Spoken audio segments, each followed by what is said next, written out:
a lunar adventure. Keep on dreaming and never give up on your dreams.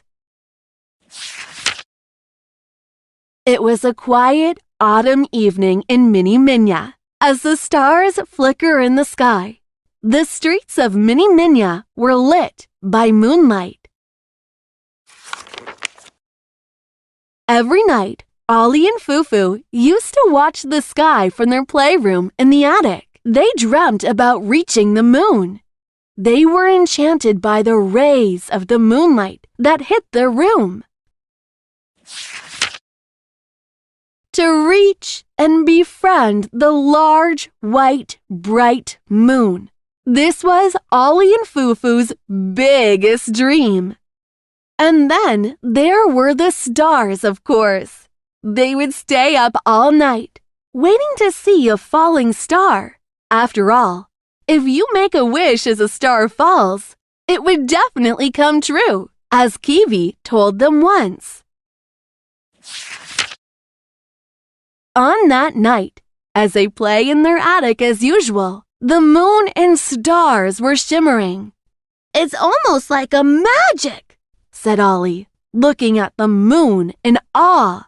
In that moment, he wished he could be up there and talk to the moon. "Let's catch it then," said Fufu.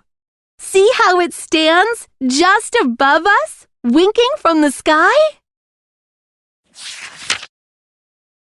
Ollie and Fufu put their coats on and quickly ran outside. They jumped towards the moon, raising their feet from the ground.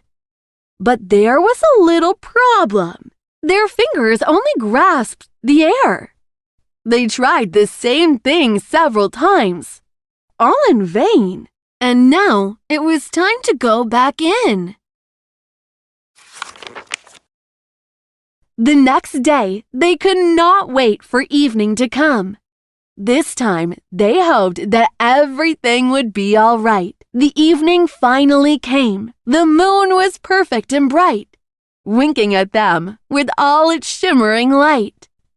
Ollie and Fufu decided to try a ladder this time. Surely, if they could climb on top of a tree, they could pluck the moon just like it was a lime.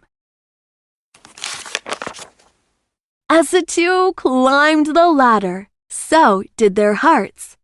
But what was that?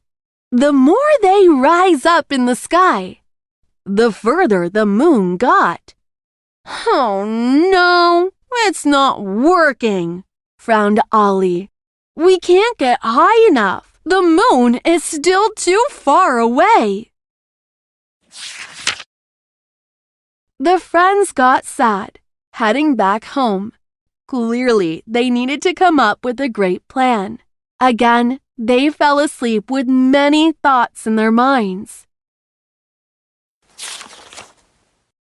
Finally, another morning. They had plenty of plans as they waited for the evening. This time, they had a wonderful idea.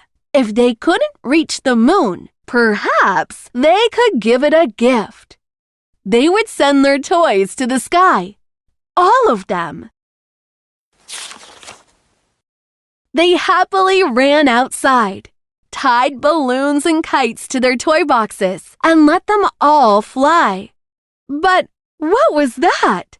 Kite ropes got tangled up and stuck on the trees.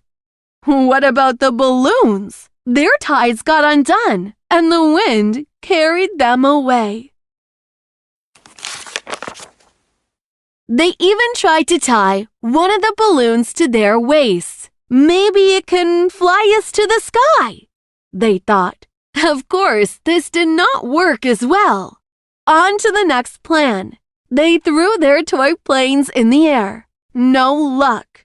The planes crashed as soon as they took off. The next morning, Fufu had a brilliant idea. "Why don't we make our own moon?" Ollie got excited. "Yes, this is exactly what we must do." He got off the table and ran to their room. came back with cardboard, foil, pen, and glue.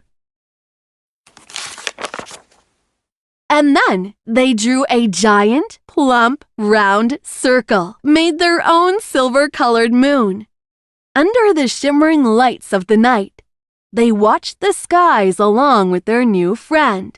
They performed wonderful shows with their flashlights. The two imagined they were up there with the moon, having cheerful conversations. Together, they flew in the skies. Then, they fell back down, along with the stars. They made lots of wishes, enjoying this dream-like night.